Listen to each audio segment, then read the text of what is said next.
And we're live. Monday, the 17th of June. Wow, June is almost over. That went by pretty quickly. I had quite an eventful week last week. I was busy with my vending machine, so that took up quite a bit of my time. I think there wasn't a live stream on Wednesday and Friday, if I remember correctly. Obviously, I tried to stick to the schedule, which is Monday to Friday, 7 a.m. Eastern Standard Time. So I managed to stick by it today.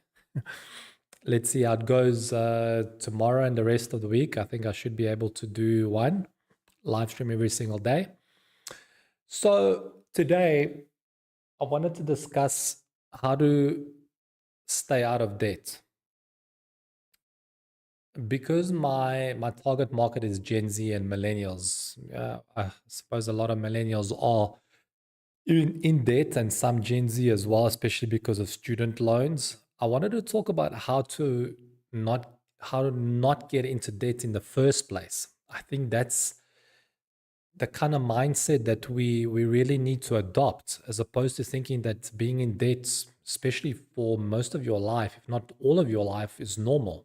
It's not normal. It's something that we think is required because we want to live a certain lifestyle which we can't afford. So then that's why we use borrowed money. That's one of the main reasons. If we could just accept the life that we can afford, then I think lot fewer people would be in debt. But because we want to portray image, we want to live, we want to enjoy ourselves, that's when we go into debt. We put the vacation on credit cards. We want to show off with a fancy car that we can't afford. So we take out vehicle finance. And all of these things just combine, they accumulate, they build up with the credit card, with the vehicle finance. And then obviously you want to buy a house, you can't afford it with cash. So you take out a mortgage. And, next thing you know, you've got like five different types of debt. The problem with debt is that it tends to get worse with time. So you see the value that it adds to your life. Let's say, as an example, you take out vehicle finance, and now you no longer have to use public transportation. That feels good, feels comfortable. You're no longer in a congested space that you share with others. You've got your own private car that you can just get inside anytime and drive to your destination. You don't have to worry about bus stops, where they are and how far they are from your destination. And that feels good. You like it. You enjoy that feeling. It's comfortable. Also, if your fancy car might attract some attention, look at this young guy in a fancy car like that. Oh, he must be successful. That's that was my thought process, when I had a, a sports BMW at a young age, and then I upgraded to a luxury one, and everyone thought, man, I was like really bringing in the big bucks. I mean, I wasn't making a bad living, but I was living paycheck to paycheck because I was living a lifestyle that I couldn't afford. So wine dates added value to my life, and I thought, well, I'd like to go to I like to go to Cape Town for vacation, and I put that on the credit card, and then I want to study. I want to get another degree, and that's definitely going to add. That's like an investment in myself, and it is in a way. But it's much better when it's financed with cash, and I put that on a credit card, and anything else that I wanted to buy was just put onto the credit card. So that's the problem with debt. Yeah, as you go along and you see the value that it adds to your life, you just want more value because it feels like it's easy money. When you buy something on credit, you haven't worked for that money up front. You just borrowed it from somebody, and then you're gonna work for it in the long run. That's the trick to debt. But the problem is your income isn't guaranteed, but that debt is. So if you do the reverse, where you built up the cash beforehand, you are working and you're building up this cash, but there's no risk. You're not going to receive phone calls from lawyers asking you, why haven't you built up enough money in a short period of time? It's not like there's an allocated period where you have to save up money. No, you just save up money at your own pace. But when you've got debts, well, you have to pay them every single month, and they will call you and ask for their money. So if you save up the money up front, you take your own time. Obviously, you want to do it as soon as possible, but that's the ideal situation where you've got cash. But now that's the biggest problem that people have. And one of the biggest reasons that people struggle financially is because they seek instant gratification. They want what they want right now, and they're not prepared to wait for it. They act impulsively, and they've got this urge to satisfy their needs immediately. And that's why they want that fancy car, which they can't afford, right? They want it right now, so they take out vehicle finance. They want to go on vacation, which they can't afford, so they put it onto a credit card. And everything else that they want, it has to happen now. They need instant gratification. And one of the best things that you can do for your finances is obviously to stay out of debt by building up cash. And the way to do that is to delay gratification. So, delaying gratification simply means I am not going to buy what I can't afford. Instead, I'm going to save up for it. That's really what it is. It's as simple as that. Yeah, let's take the situation with a car. You need a car, let's say, as an example. You're using public transportation at the moment, and you want your own car. It's going to be more convenient for you, and you're going to have more time to attend to other errands if you've got your own car, which I agree with. Public transportation does take up a lot of your time. So instead of going for that $15,000, $20,000, $25,000 car, what about going for one that's $3,000? There are reliable cars. They're going to be obviously secondhand. They might have a bit of mileage, but they've been looked after. A Honda or a Toyota. There's plenty of models that are secondhand, but they can still be driven for many miles if you take care of it, and you can buy them for $3,000, $4,000.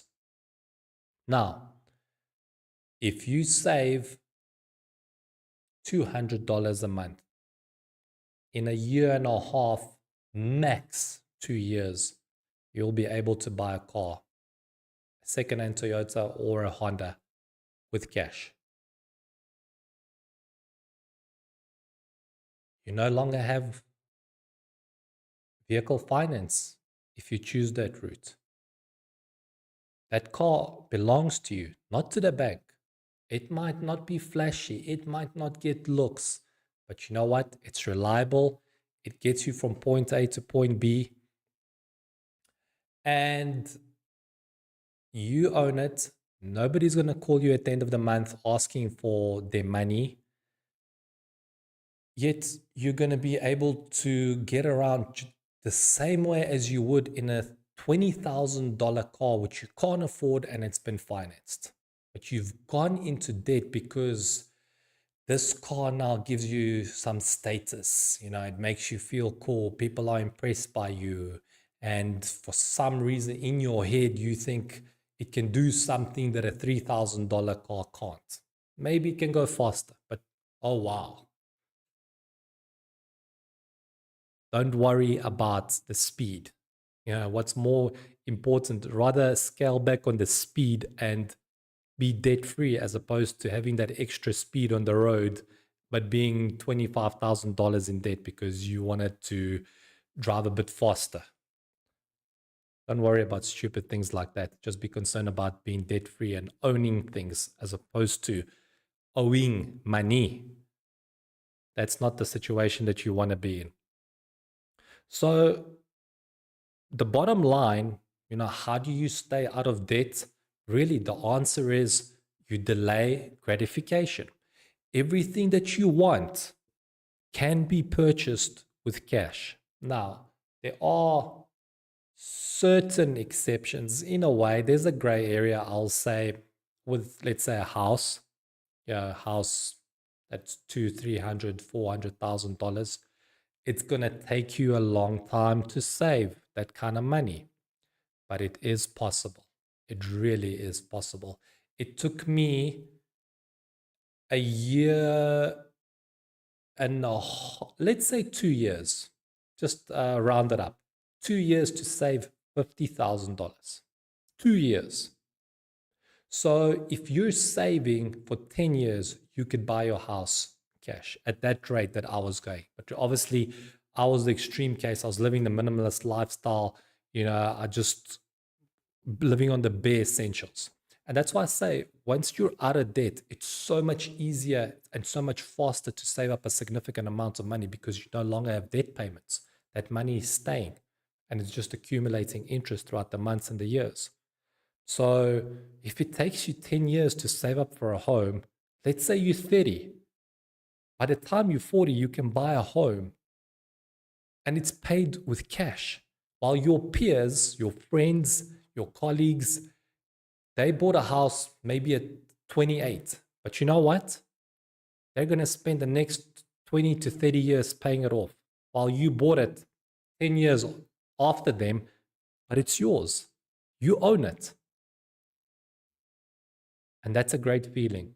It's a great feeling to own a home that you paid for with cash and you never, ever for the rest of your life have to worry about foreclosure, somebody calling about payments, none of that. It's yours, and that's the beautiful part of it. You want to secure a roof over your head. And the best way to do it is to pay it with cash. You don't have to take out a mortgage and spend the next 20, 30 years wondering if you're going to have an income. Are you going to be able to pay for this house for the next 20 to 30 years? You're going to have to work for that period. You're going to have an income to ensure that you can pay that house off. So, other problem with debt, one of the most popular ones besides a mortgage is a student loan. Actually, let's get to this article that I wrote, How to Avoid Debt, on finishfirstfinancially.com. Obviously, you can read the article on there, but you can also buy my book, From Homeless to Debtless with Savings, on there, and also book a consultation. Obviously, everything that I say is not investment or financial advice. This is purely for entertainment purposes, and I relay my experience. That's what it is. And if you find it to be useful and you want to apply it to your life, then that's up to you. But all I can do is share my experiences. And this is one of the ways that, unfortunately, I had a lot of debt. I wish somebody had shown me this. But this is what I would have done had I started off at 18, 19 years old and had no debts. This is the route that I would have taken. So let's see what I wrote. It's impossible to have financial freedom if you're in debt. Debt is the number one enemy of financial freedom. As long as you owe a person, institution money, you cannot claim that all of the cash you hoard is yours. A part of it belongs to your creditors. I had $40,000 in debt when I was homeless. Lawyers used to hound me every day, threatening lawsuits, garnishes, and blacklistings. I would sometimes spend more than an hour a day on the phone with them making arrangements to pay my debts at a later date. Once I started receiving money, I paid off my car first and then tackled the small debt. The smallest debt, that's what I actually wanted to say. My biggest debt, which I paid last, was a personal loan I took out to fund the opening of my nightclub. I remember that day well. After I completed the transfer, I felt like chains had lifted from my neck. I was breathing easier and felt a lighter load on my shoulders. The dread of receiving threatening calls from lawyers and the banks had vanished. I wasn't worried about anybody calling me because I'd paid off all my debts. One of the greatest feelings I experienced was financial freedom. It's empowering to know that I don't owe anyone a cent and I'll never get into debt again because it's financially and mentally crippling. Being in debt causes so much headaches and can lead to divorce and other personal problems. Yeah, well, I mean, we've seen that finances are one of the biggest causes of divorces. You know, when you're struggling financially with your partner and you blaming him, he's blaming you, and like it's just a mess. You know, when you've sorted out your finances as a couple and you're debt free and have savings, it just takes the load off so much. If you don't have debt, congratulations. You're 10 steps ahead of most households which are drowning in debt. Don't be one of them. It's not worth it. But you may want to study, open a business, and eventually buy a house. I'm just giving the different scenarios of what you might want to do in life. How do you avoid debt and still accomplish everything you want? So, all right, avoiding debt is a marathon, not a sprint. What do I mean by this? Most of us seek instant gratification. We want what we want right now. There's no time to wait. What are we waiting for, right? Well, that's one of the biggest reasons that people get into debt. They can't wait. Some people see an item online or in a store and they just have to have it, even though they don't have the money for it. So how do they buy it? Credit card. Many of us are obsessed with driving a nice car. We feel that we studied and worked hard to reach a certain point professionally and deserve to be rewarded. But we can't yet afford that nice car, so we take out vehicle finance. Student loans are a major problem for people globally, but especially in the US. Student loan debt in the US at the time of writing is at a whopping 1.77 trillion. So what's the solution? How do you not become one of the creditors for vehicle, credit card, and student? How do you not become one of the creditors for vehicle, credit card, and student debts? You delay gratification. That means you wait until you have the cash to buy it. I know, earth-shattering information, right? I know what you're thinking. My studies could easily cost $50,000 and the car wants at least $30,000. How am I supposed to save up that much money? You need to buy time. With time, you can, if you're working towards a goal and you have a sound, effective plan in place, you will reach it, unless there are certain variables that are completely unforeseen and things don't work out. But let's assume that things work according to your reasonable plan. The more time you have, the more money you can save. That means delaying buying the car of your dreams. It may take you 5 or 8 years to eventually buy it. But when you do, you're going to enjoy it even more because you, not the bank, will own it. You'll also appreciate the car because you worked hard to save up that money. There's no real satisfaction in getting vehicle finance. That's what I said about why did I mention now that there's no satisfaction getting vehicle finance? Because it feels like it's free money. You haven't worked for it. You haven't worked for it up front. You're going to work for it in the long term. But up front, somebody's giving you the money. And we don't really appreciate things, most of us don't, who have received things for free. We just don't. It's a human thing. That's just how it is. We value what we worked hard for. So that's why when you save up cash for an item, let's say it's a car, and then you buy it, you're gonna treat that car so much better than what you would if you had purchased it with borrowed money, vehicle finance, because you know how hard it was to accumulate that money, how much you struggled, how much you sacrificed in order to save up that money to buy this car with cash. It was a grueling process. And you're going to take care of that car more because you value it. That's really what it is. You value it.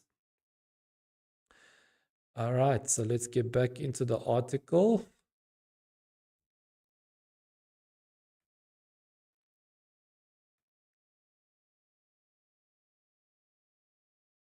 If you think that 5 years is a long time to wait before you can own a vehicle, just keep in mind that if you take out vehicle finance, it's going to be at least 5 years until you pay off that vehicle. So you don't owe the vehicle if you take out vehicle finance. Sure, you're enjoying it, but it's not yours. At any point where you stop making payments, the bank can come and collect the car, and then your fund stops, and then you're going to even be in a worse situation than before taking out vehicle finance. You're just going to be like, oh, I enjoyed this car, now they're taking it away from me. It's like I feel terrible, and that's not a great situation to be in. I was about nine months, I think, away from paying off my vehicle finance, and then it got repossessed because I had no money to pay it. So I'd paid off like 4 years and 3 months, and just a couple months away from owning it, then got repossessed. So, cash is king. That's what I can tell you. Cash is king. All right, let's so whether you take out, this is what I wanted to say, whether 5 years is going to go by whatever happens, but rather make those 5 years count by saving up money for 5 years if that's what's required, and then buying the car with cash and you own it, as opposed to having the car on vehicle finance. You still don't own it for after you've paid off the vehicle finance for 5 years. You only become the owner after you've paid off the vehicle finance. Okay. So, but there is no guarantee that you're going to have an income for the next 5 years, but debt needs to be paid back. Instead of taking out vehicle finance for your dream car, buy a used vehicle for $3,000 and use it until you've saved cash for the car you really want. That's another option. Save up $3,000 for the second-hand car just to have something until you can buy your dream car or cash. Toyota and Honda have reliable used vehicles that will get you around in that price range. Otherwise, use public transportation while save up for your dream car. I know it's not ideal to be in a congested bus or train, but stick it out. It'll be worth it when you can afford a car for cash. Just imagine the feeling of driving in your dream car past the bus you used to take, knowing the car belongs to you and no one can take it away from you. Avoiding student loans. Oh, okay, so here we go. How to do that. Most people, when you get into, after you graduate from high school and you feel the need to get a higher education. So you go to varsity, college, whatever you want to call it, and you study, and then hopefully you get a good paying job and so forth, and then you just get into more debt, and usually that's what happens. But then once you graduate, you've got the student loan debt. So before you've even graduated, well, the student loan debt is there. It's just that in certain cases, the interest only starts accruing 6 months after you've graduated. But since you took out the student loan, you owe it. And then there's a chance that after you've graduated, you're going to take on more debt, which is the case for many people. So that's why I say, when you see the value that debt provides to you, you're more inclined to take on more debt because you want more value, you want more comfort, you want more status in your life. So you just keep taking out more and more debt. And that's one of the biggest reasons that it's best to avoid all kinds of debt so that you don't have a single one, because you can be easily lured into taking on more debt.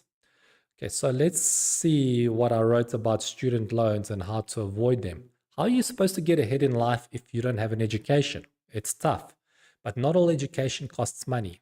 In some cases, you can be paid while being educated. Instead of enrolling in a university, seek an internship. When I graduated with a finance degree, most companies I applied for a job also wanted me to have experience. How the heck was I supposed to have experience while studying? These days, many companies value experience over education.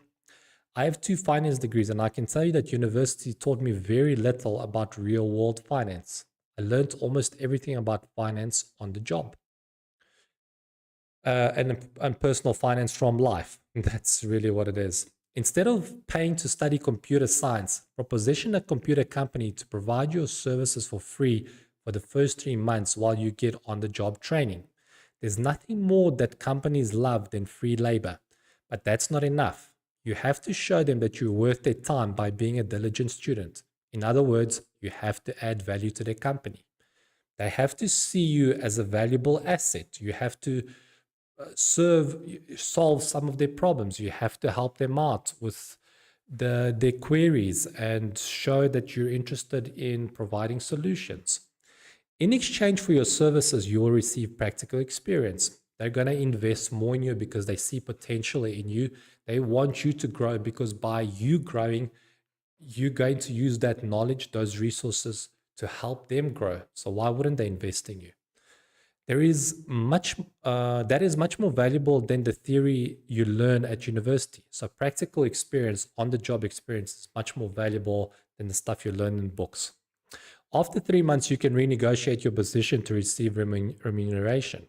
Companies love good employees, so there is no reason for them not to pay you if you're a good employee.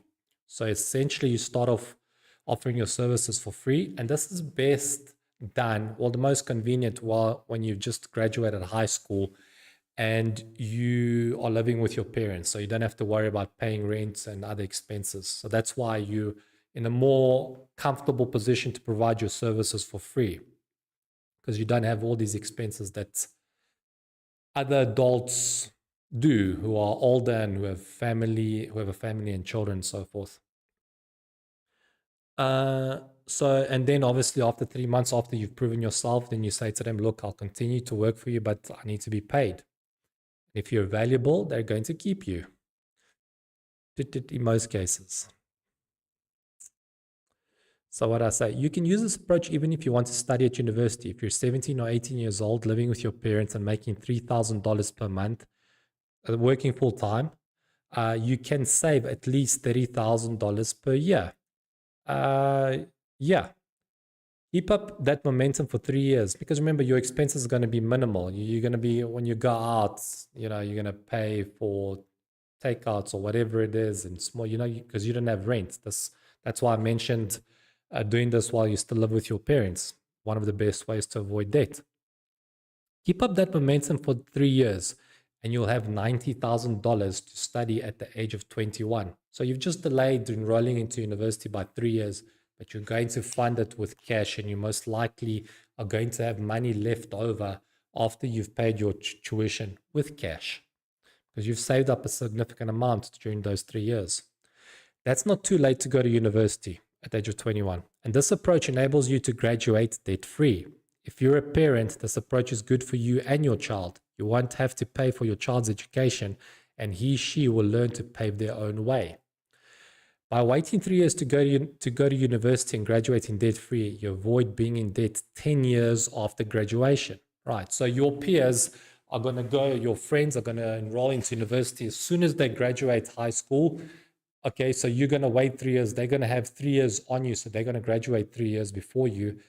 But then they're going to spend the next 10 years paying off their debt, that student loan, while you're going to enroll 3 years later.